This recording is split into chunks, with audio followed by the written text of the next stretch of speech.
A paz do Senhor, meus irmãos, estamos de volta para a nossa segunda aula do curso de Evangelismo e Missões, aqui do Seminário Teológico Rema. Mas antes da gente iniciar a nossa aula, eu queria só te lembrar que na semana passada, na aula anterior, eu deixei um trabalhinho para você fazer, lembra? Teve gente que não entregou o trabalho. Vamos fazer o seguinte, para não ter mais errada, a gente agora vai estipular um prazo. Hoje é segunda-feira, você tem até o próximo domingo para entregar o trabalhinho que eu passar para você. Da semana passada, você tem até o domingo que vem. Então, até o próximo domingo agora, você tem que me entregar 2 trabalhos. Se você não entregou, você tem que entregar o da semana passada e o que eu vou passar hoje, que vai estar lá na nossa plataforma. Tá bom? Então, a gente agora vai dar início aqui à nossa aula, que a gente vai falar do evangelismo na igreja primitiva. Evangelismo da igreja primitiva. A gente vai começar com um texto muito conhecido, você certamente já leu esse texto. Vamos lá, vamos ler juntos aqui. Pois também eu te digo que tu és Pedro, e sobre esta pedra edificarei a minha igreja, e as portas do inferno não prevalecerão contra elas. Está lá Mateus no capítulo 16, versículo 18. Bom, essa é uma conversa que parece uma conversa bem simples entre Jesus e Pedro, mas na verdade ela revela muitas coisas para nós a respeito da igreja.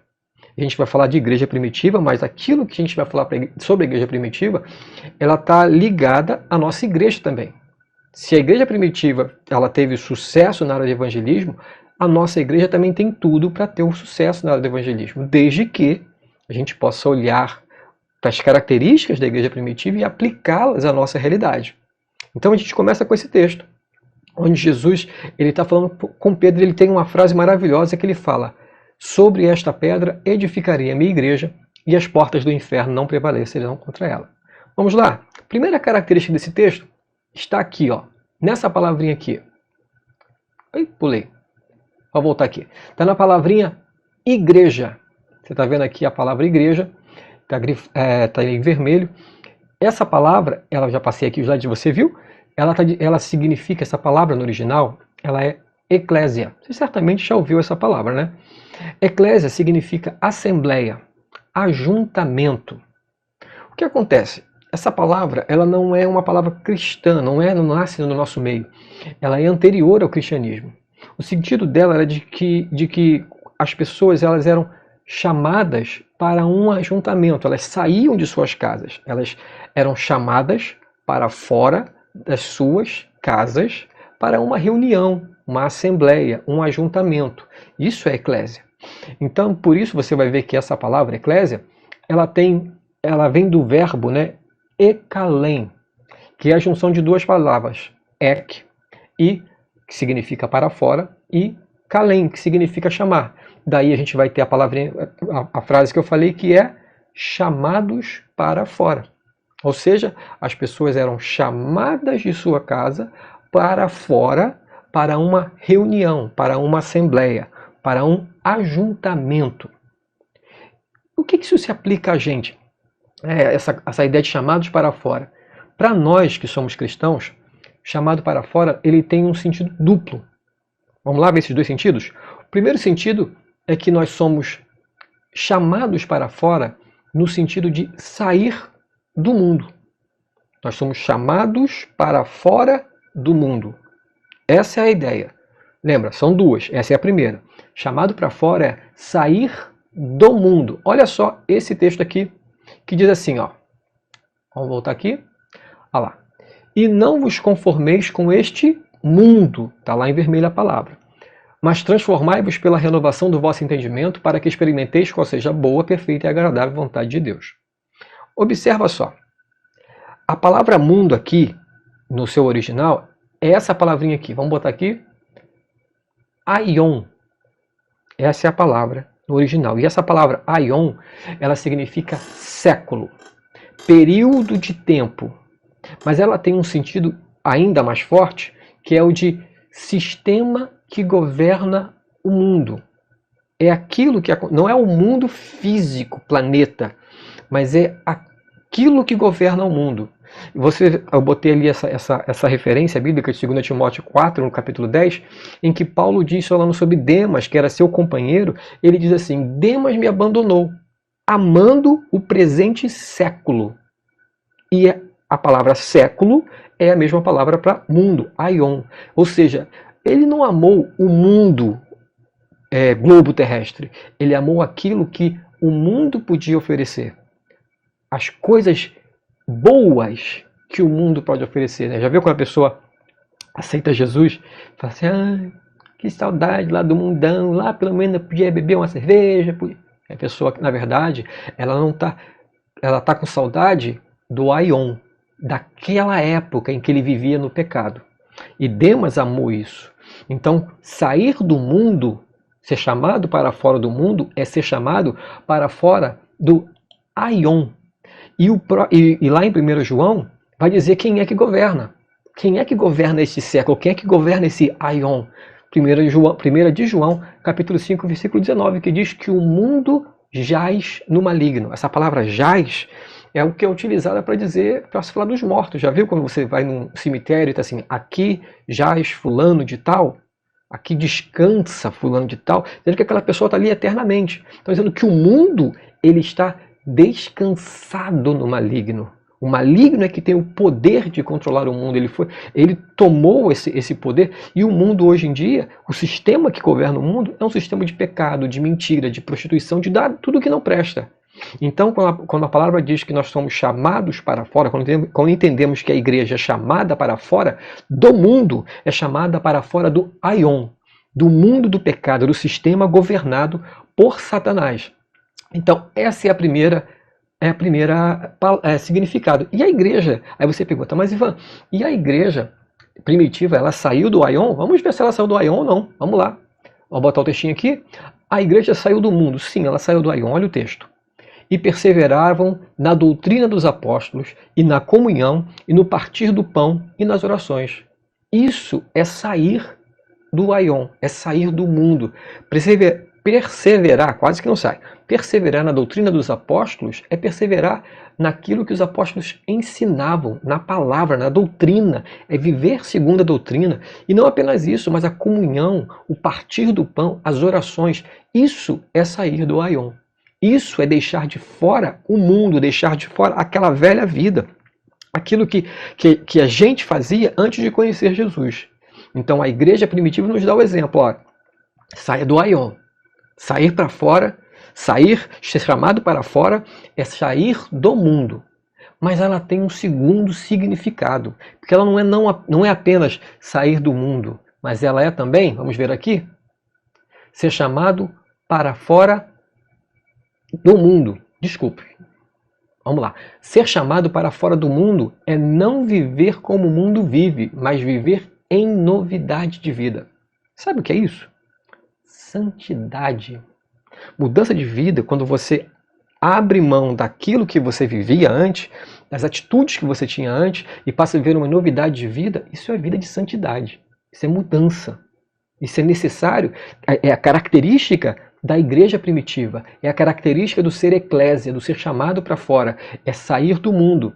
Seguindo aqui, a segunda característica é sair para o mundo. Ivan, agora você deu nó na minha mente. Porque você disse para mim que eu tenho que sair do mundo. Porque o mundo jaz no pecado. O mundo é governado por Satanás. Como é que eu vou sair para o mundo? Que conversa é essa? Bom, vamos ler o texto? Vamos lá. E disse-lhe, ide por todo o mundo e pregai o evangelho a toda criatura. Olha a palavra mundo de novo aí. Só que lá, lembra que eu falei que lá, no outro texto, a palavra mundo era aion, sistema governado por Satanás? Aqui, a palavra não é aion. A palavra aqui é cosmos. Mundo, ordem, organização. A ideia aqui é do mundo criado por Deus. O que diz lá em João 3,16? Porque Deus amou o mundo de tal maneira que deu o seu único filho para que todo aquele que nele crê não pereça, mas tenha a vida eterna. A palavra mundo aqui não é aion. É o mundo criado por Deus, é a criação. Então, quando Marcos vai dizer para ir, ide por todo mundo, é ide por toda a criação. Então, a igreja, eu preciso que você entenda isso. Nós, enquanto igreja, nós somos chamados para fora do mundo, sistema, pecado. E somos chamados para fora, para o mundo, criação. Em relação ao mundo, sistema pecaminoso, nós não devemos nos misturar. Mas com relação ao mundo, criação, nós somos chamados para visitá-los, para ir até eles, porque eles precisam de nós. Então, a gente tem aqui Cosmos, João 3,16. Ser chamado para fora do mundo é não se trancar dentro das quatro paredes. É ser sal fora do saleiro. Cá entre nós, para que serve o sal dentro do saleiro?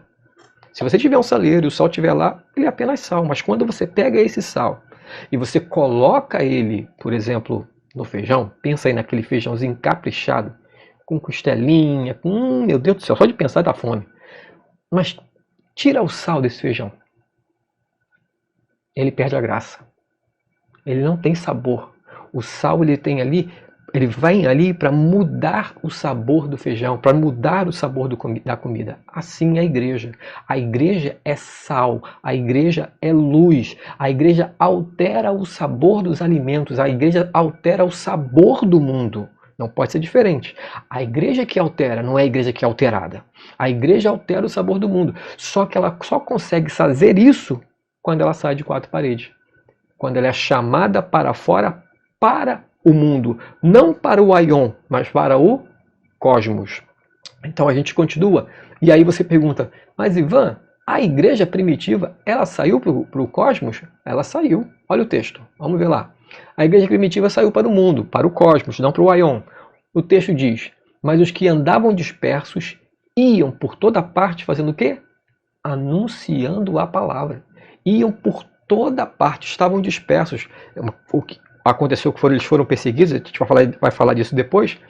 Então, mas a perseguição fez com que eles fossem dispersos, só que eles não foram para casa chorar. Oh meu Deus, estamos sendo perseguidos. O mundo nos odeia, querem nos matar. Eles usaram isso, essa perseguição, essa dispersão, para pregar o evangelho. A igreja primitiva, ela saiu do mundo, mas ela também saiu para o mundo. E a gente continua. Voltando para o texto lá, que a gente leu inicialmente lá de Mateus 16, a gente aprendeu primeiro que a igreja é eclésia.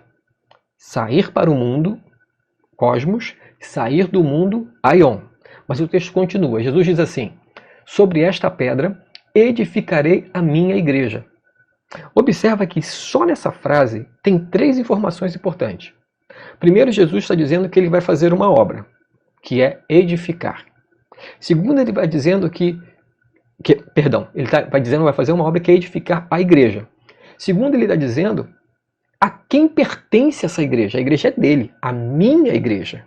E terceiro, ele diz sobre quem ele vai edificar a igreja, sobre esta pedra, que é ele mesmo. Então o que ele está dizendo é, a igreja é minha, eu vou edificar, e vou edificá-la não em qualquer alicerce, mas sobre mim, sobre eu mesmo. É isso que Jesus está dizendo. Então o que a gente vai ver aqui? Sabe o que a gente aprende? Que primeiro, a igreja é dele, edificada por ele, sobre o alicerce que é ele. Você é a igreja? Você faz parte da igreja de Jesus? Então você é dele. Você foi edificado por ele.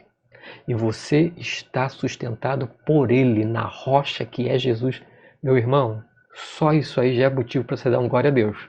Porque nos dias que a gente vive, na situação que acontece, no nosso dia a dia, as nossas preocupações, as nossas angústias, essa afirmação de que Jesus diz que a igreja pertence a ele, que é ele que edifica e que edifica sobre ele mesmo, só isso deveria nos tranquilizar, deveria trazer paz para o nosso coração e fazer que a gente caminhasse com esperança, com a certeza de que apesar da dificuldade, apesar de qualquer pandemia, de tudo que está acontecendo, ele não desampara a sua igreja. Porque a igreja é dele, edificada por ele, edificada sobre ele. Aleluia, glória a Deus por isso. Isso dá uma alegria na gente para esse tipo de entendimento. A igreja de Jesus, ela não é uma instituição religiosa.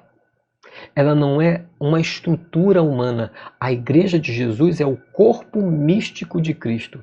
Corpo místico, Ivan? O que é isso? Eu nunca vi isso, místico. Não tem de misticismo? Não, fica tranquilo. corpo místico, o corpo espiritual de Cristo. A igreja é o corpo de Cristo, porque a palavra diz isso. Olha o que a palavra diz. Se a gente vai lá para Efésios 1:22. E sujeitou todas as coisas aos seus pés, e sobre todas as coisas o constituiu como cabeça da igreja, que é o seu corpo. Está falando de Jesus. Jesus está dizendo que a palavra está dizendo que todas as coisas foram sujeitas sob os pés de Jesus e que ele foi constituído como cabeça da igreja, ou seja, é ele quem direciona, é ele quem guia, ele é o cabeça. Nós, igreja de Jesus, somos o seu corpo.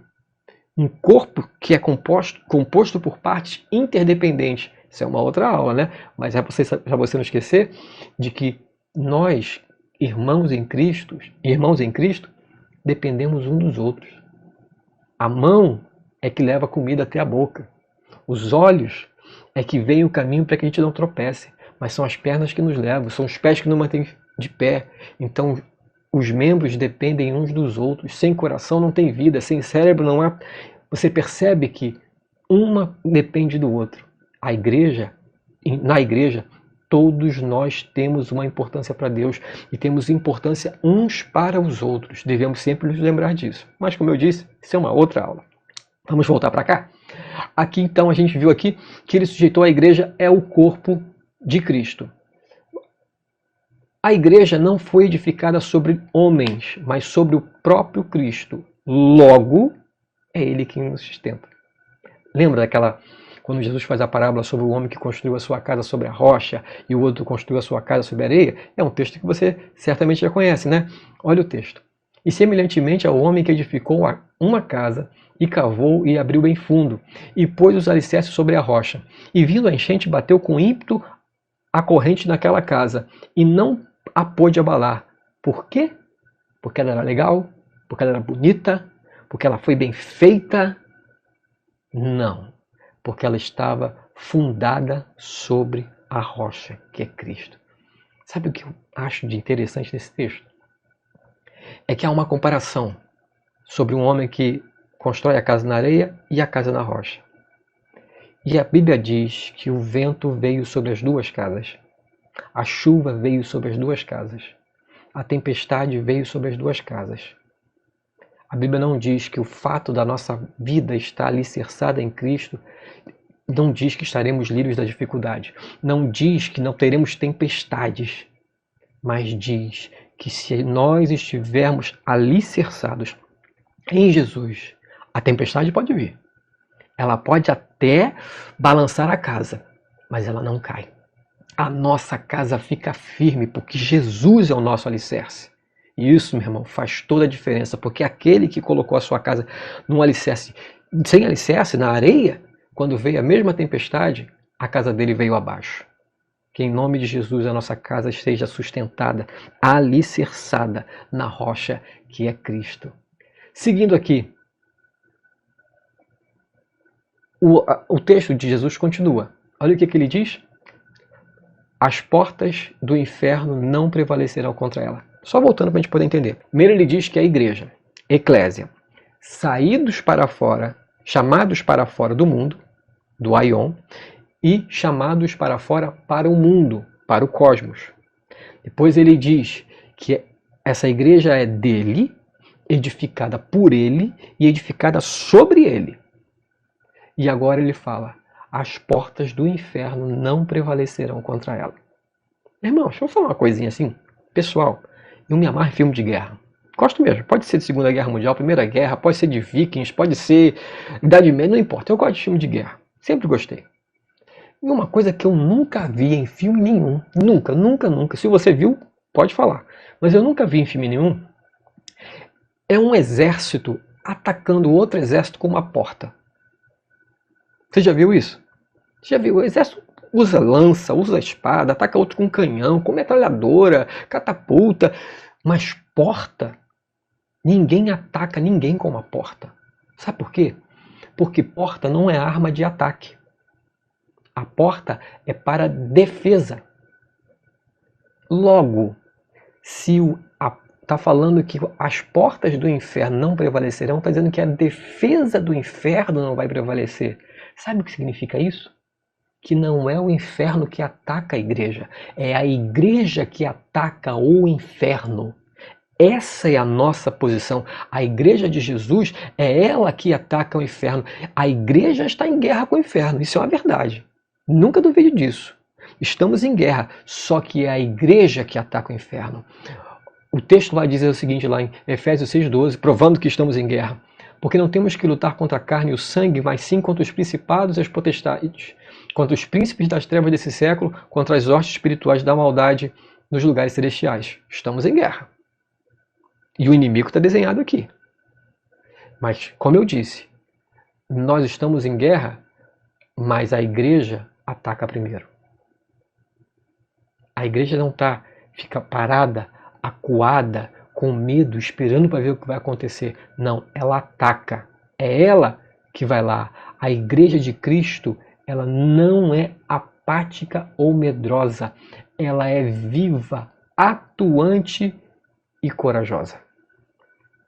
Olha que coisa maravilhosa. A nossa missão não é ficar parado esperando para ver o que vai acontecer, não. A nossa missão é encarar.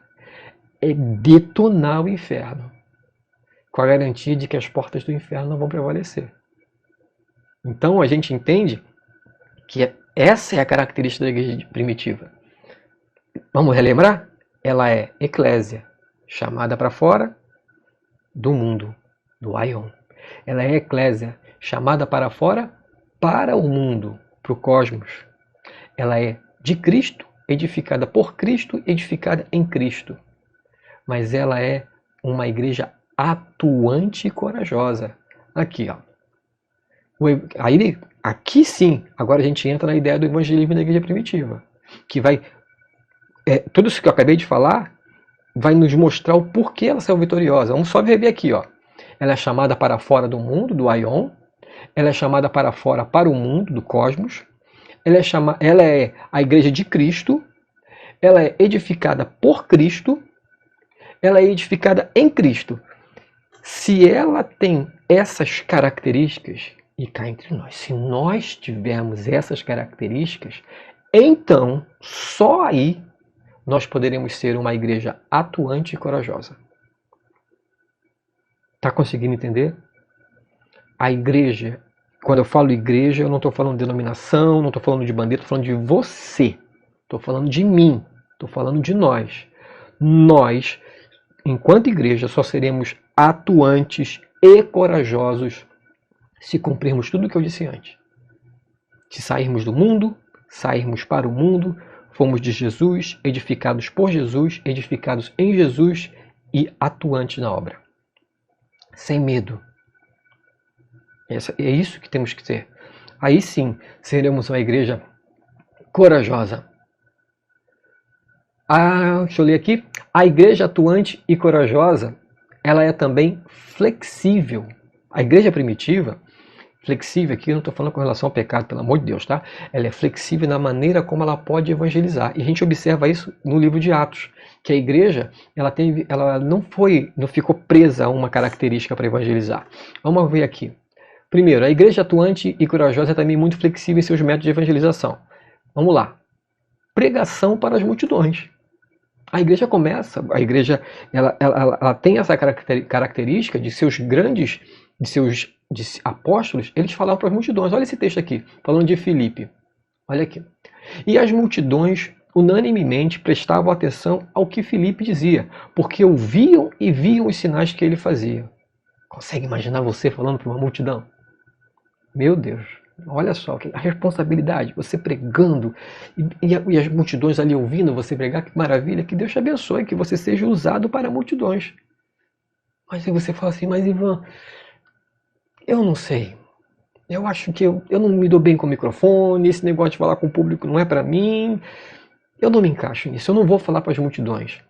E aí, a gente vê que Deus é tão maravilhoso, que ele vai pegar o mesmo Filipe. Apenas 20 versículos depois, sabe o que ele vai fazer com o Filipe? Olha que interessante. Ele vai levar Filipe para pregar para uma pessoa apenas. Olha o texto. E o anjo do Senhor falou a Filipe dizendo, levanta-te e vai para o lado do sul, ao caminho que desce de Jerusalém para Gaza, que está deserta. E levantou-se e foi, e eis que um homem etíope, eunuco, mordomo-mor de Candace, rainha dos etíopes, o qual era superintendente de todos os seus tesouros e tinha ido a Jerusalém para a adoração. Observe, Filipe, ele está pregando, no versículo 6, ele está pregando para uma multidão, e a multidão ouve. No versículo 26, Deus fala assim, chega de falar com a multidão por hoje, você vai falar para uma pessoa apenas, mostrando para nós que para Deus, pregar para uma multidão é tão importante quanto pregar para uma pessoa. Talvez você nunca possa pregar para uma multidão. Talvez você nunca tenha essa oportunidade, ou talvez você não tenha esse chamado, essa capacitação. Mas para pegar para um, isso você pode. E acredite, há histórias tremendas de pessoas que pregaram para apenas uma pessoa. E essa única pessoa, ao se converter, se tornou um grande evangelista, se tornou um grande pastor, uma grande mulher de Deus. Não subestime o chamado de Deus na tua vida. É para pregar para a multidão? Vai lá e detona, meu irmão. Prega para a multidão. É para uma pessoa? Vai lá e prega também. Porque Deus tem coisas grandes para essas pessoas também. Então ele começa pregando para multidões, a igreja pregou para multidões, a igreja pregou apenas para uma pessoa, mas a igreja também sabe onde é que a igreja pregava? Onde era a atuação de evangelismo? Vamos ver aqui? Nos lares. Olha que texto. Saúde, isso aqui é Paulo falando aos romanos. Saúdem Priscila e Áquila, meus colaboradores em Cristo Jesus. Saúdem também a igreja que se reúne na casa deles. As primeiras igrejas, reuniões, eram nas casas. A casa de Marcos, Priscila e Áquila e outros. Mostrando que a nossa casa também é um lugar de bênção. Hoje a gente não pode, infelizmente, por conta da situação, convidar alguém para vir para o nosso lar, fazer um culto e tal. Mas quando a coisa estiver normalizada, por que você não prepara um café com um bolinho de chuva ou uma coisa boa e convida os seus vizinhos para tomar um café com você, a sua vizinha, para bater um papo super tranquilo? E aí nessa conversa você apresenta Jesus para essa pessoa. Você não sabe o que essa pessoa, esse seu vizinho, vai ser depois que ele aceitar Jesus. Mas um dia, lá na glória, quando você se reencontrar com esse vizinho, por mais que ele cresça, por mais que ele se transforme num grande pecador, ele vai te dar um abraço e vai te agradecer, porque foi através de você que ele conheceu Jesus. A tua casa é um lugar de bênção. Use-a para pregar. Não perca essa oportunidade. Por enquanto não, o coronavírus está aí, segura a onda, mas depois que passar, use essa arma. A igreja primitiva nos ensina, os lares, as nossas casas também são pontos de pregação. Continuando. A pregação com a própria vida. E aqui o calo aperta. Porque a gente às vezes prega, né, falando, pode ser para a multidão, pode ser com o microfone no púlpito, pode ser para uma pessoa, num trem, não importa. Mas você sabe que a tua maior ferramenta para a pregação, a nossa maior ferramenta para a pregação é a nossa vida. A nossa vida fala mais do que as nossas palavras. De que adianta eu ser eloquente, pregar bem, falar bem, se a minha vida for uma mentira? Se eu te fizer coisas e as pessoas ao meu redor estiverem atentas às minhas ações e perceberem que eu falo uma coisa, mas vivo outra. A igreja primitiva, ela pregava com a própria vida. Olha o texto. Isso aí está em Colossenses 3,17. É Paulo falando de novo.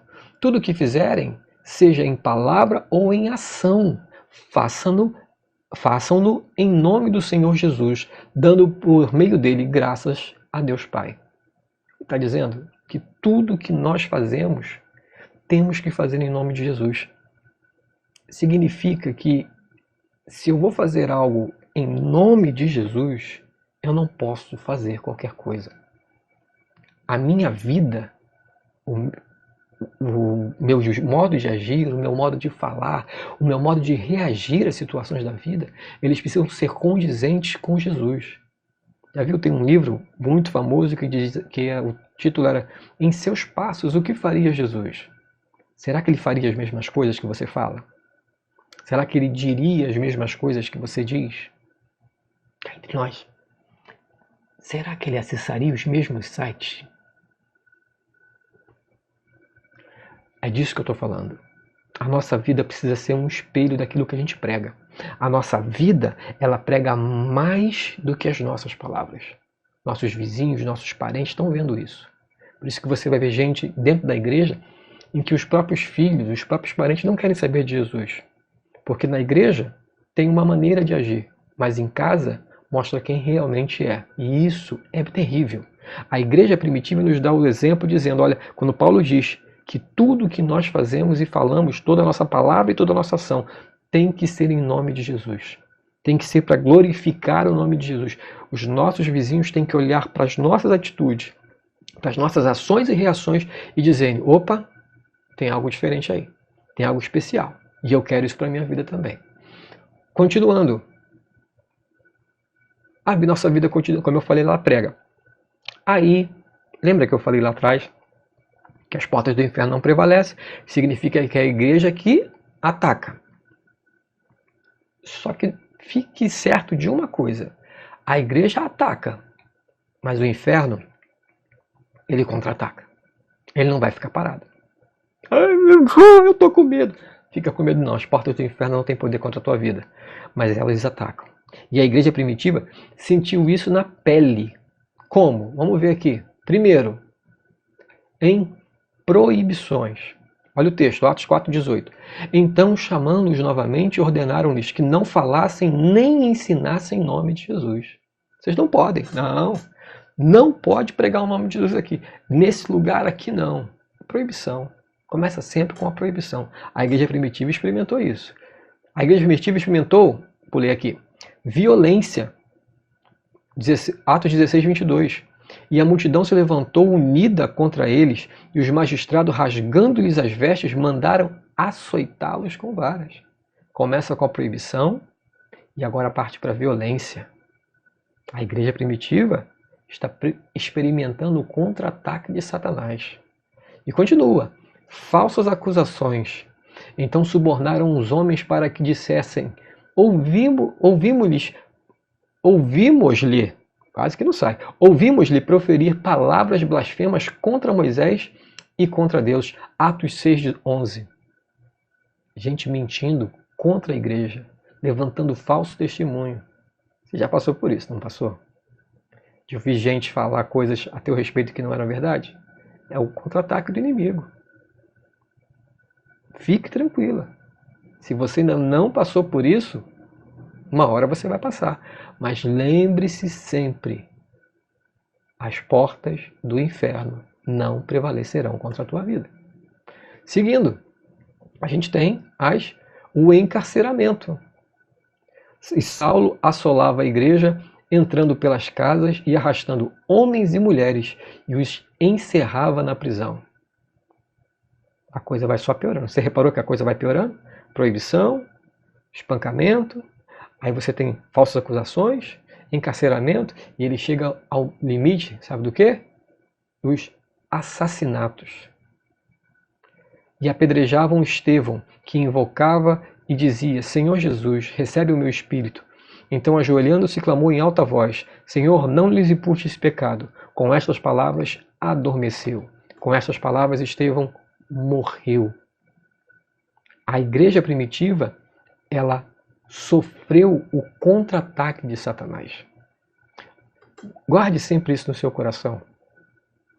Todas as vezes que houver uma ação maligna contra a tua vida, acredite, eu vou falar todas as vezes, talvez seja errado, eu vou botar em 99% das vezes em que houver uma ação maligna contra a tua vida, é porque ele está contra-atacando algo que você já faz para Deus.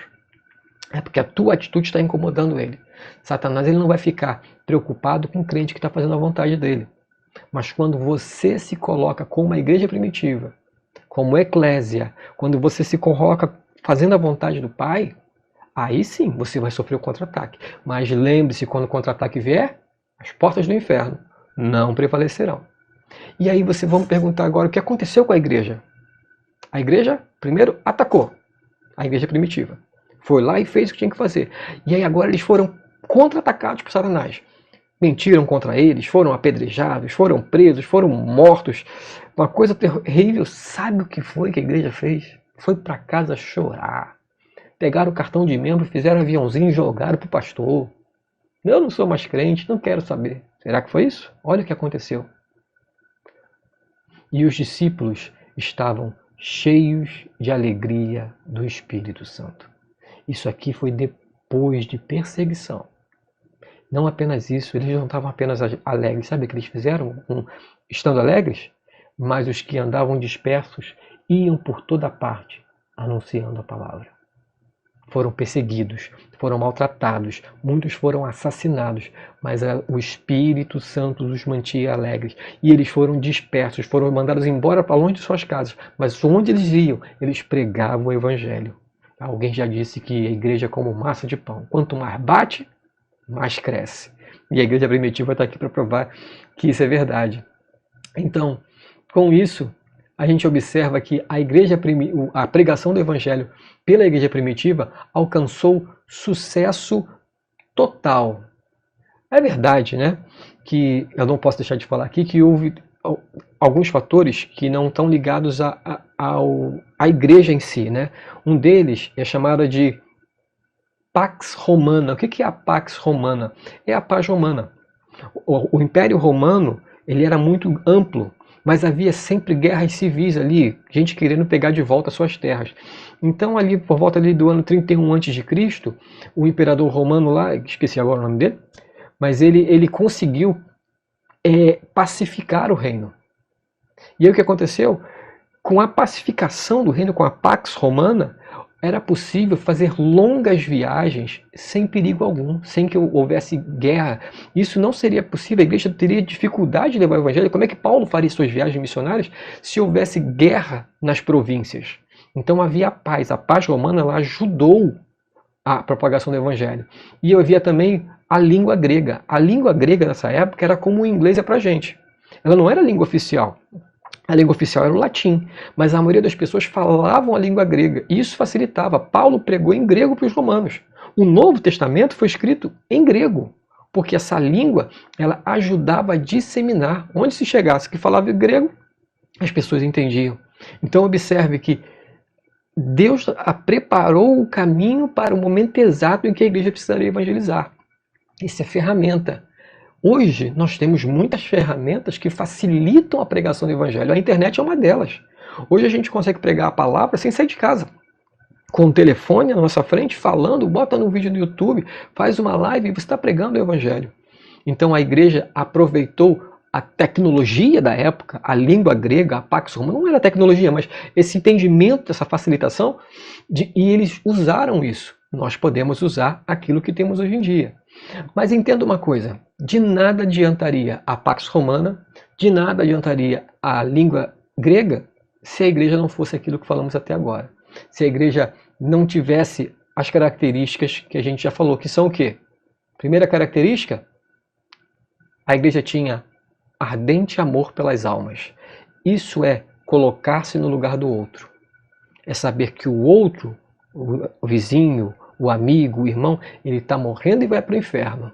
Então a igreja se coloca no lugar daquela pessoa e vai lá, vai levar o evangelho para aquela pessoa. Isso é amor pelas almas. Amar as almas é isso. Mas não apenas isso, também é conhecimento do Salvador. A igreja primitiva tinha conhecimento pessoal do Salvador.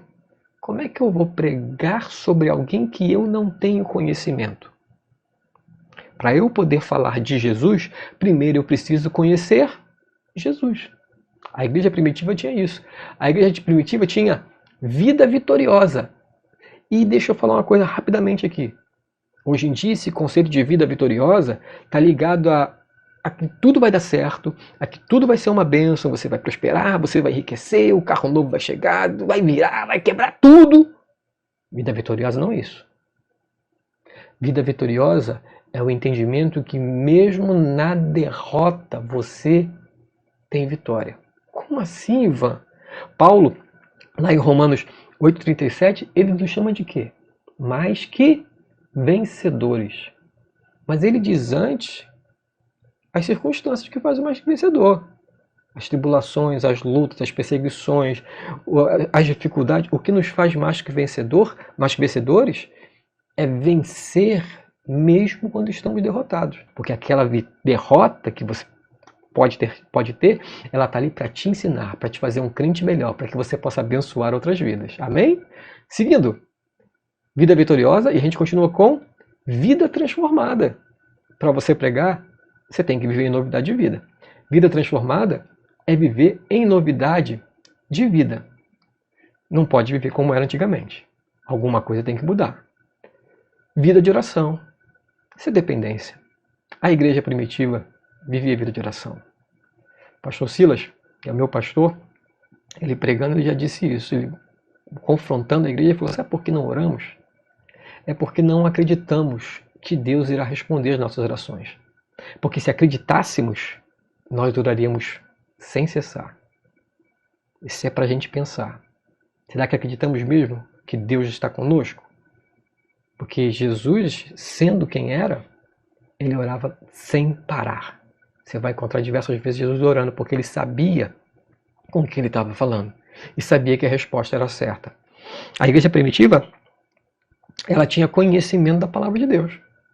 Se você não tiver conhecimento da palavra de Deus, você vai falar sobre o quê? Vai falar sobre o tempo? Vai falar sobre time de futebol? Vai falar sobre o quê? Como é que eu vou evangelizar? Vou falar de Jesus se eu não conheço o plano da salvação? A igreja tem que ter conhecimento da palavra. Glória a Deus que você está aqui, está estudando, quer aprender mais. Para quê? Para que quando você tiver a oportunidade de pregar, você possa usar. Você possa falar daquilo que você aprendeu. A igreja, ela primitiva, ela tinha aproximação com as almas. Como é que eu posso chegar para o meu vizinho, dizer para ele que Jesus o ama, que Jesus salva, eu tenho conhecimento da palavra, eu tenho vida com Deus, tenho tudo, mas não me dou bem com meu vizinho, não falo com ele. Fico colocando louvor alto pra caramba, achando que estou evangelizando e na verdade eu estou irritando o meu vizinho. Isso é sério. A gente que acha que pegar uma música, um louvor alto, está evangelizando. Desculpa. Se você faz isso, me perdoe. Mas isso não evangeliza, isso irrita. Porque a pessoa não gosta daquele louvor. É a pessoa que ela vai fazer, ela vai colocar um proibidão, lá um pancadão, para ficar guerra de um lado. Quando na verdade, a gente tem que ganhar os vizinhos com amor. A gente tem que ter com eles um relacionamento de que eles possam entender que eles podem confiar naquilo que temos para falar. A igreja primitiva tinha aproximação com as almas. Nós precisamos ter essa aproximação para que as oportunidades apareçam. A igreja primitiva também tinha a ação do Espírito Santo na própria vida. A gente tem que ter o Espírito Santo agindo em nós. Na nossa vida, produzir os frutos do Espírito. Você recebe os dons do Espírito, você recebe o cuidado de Deus sobre a tua vida, mas você tem que produzir o fruto do Espírito. Isso é a ação do Espírito Santo na sua vida. Bondade, benignidade, mansidão, fruto do Espírito. Se a gente não produz, como é que a gente vai pregar? A igreja tinha os dons espirituais. Isso é busca, isso é compromisso com Deus, isso é capacitação da parte de Deus. A igreja tinha a direção de Deus. Isso é submissão. É saber quem manda na igreja. Bom, eu encerro aqui com essa frase do Billy Graham, que certamente foi, se não é o maior pregador da nossa época, eu acho que ele é, sem dúvida nenhuma, o maior pregador da nossa época. Ele diz: a Bíblia não manda que os pecadores procurem a igreja, mas ordena que a igreja saia em busca dos pecadores. A igreja primitiva, ela nos ensina isso. Ela nos mostra qual é a nossa função. Cabe a nós aceitar isso ou não. Vamos lembrar então, para a gente poder encerrar nossa aula? Primeiro, temos que ser eclésia. Chamados para fora do mundo, do aion. Chamados para fora, para o mundo, para o cosmos. Temos que ser edificados por Deus. Somos a igreja de Jesus, edificados por Jesus, edificados sobre Jesus. E as portas do inferno não prevalecerão contra nós. E aí seremos sim uma igreja atuante e corajosa e cumpriremos o ID. Amém? Bom, por hoje é só. Espero que tenha sido bênção para a tua vida como foi para a minha. Que o Senhor fale ao seu coração. Lembre-se, tem um trabalhinho lá para vocês fazerem lá na plataforma. até domingo que vem para entregar, tá bom? Não, a gente não vai mais ficar estendendo o prazo, tá bom?